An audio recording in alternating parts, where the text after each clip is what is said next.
Ертеде ағайынды екі жігіт болыпты. Бірін-бірі көрмесе тұра алмайды. Бір күні ағасы, бір күні інісі қонағасына шақырып, мамыражай бақытты белшесінен басқан күндерді кешіп жатады. Бір күні екі жігіт отырып, біздің мызғымас татулығымыз бен айрандай ұйыған ынтымағымызға ешкім нұқсан келтіре алмайды.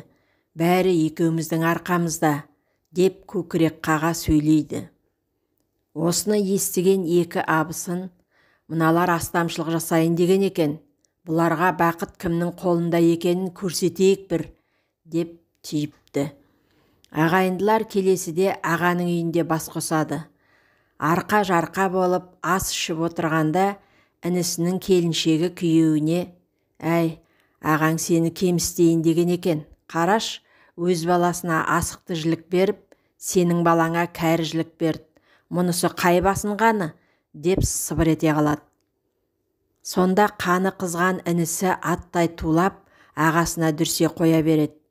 Екі бауыр осы оқиғадан кейін ұзақ уақыт бір-біріне ат ізін салмай, бет көріспей кетіпті. Күндердің күнінде екі абысын ақылдасып қазан көтеріп, екі бауырды татуластырмақшы болады. Үлкен абысын ағаны: «Әй, сен үлкендігіңді жаса, шынымен ақ сен ағаттық жасадың», деп інінің шаңырағына ертіп келеді. Осы бас қосуда абысындар бар шындықтың бетін ашып: «Естеріңде ме?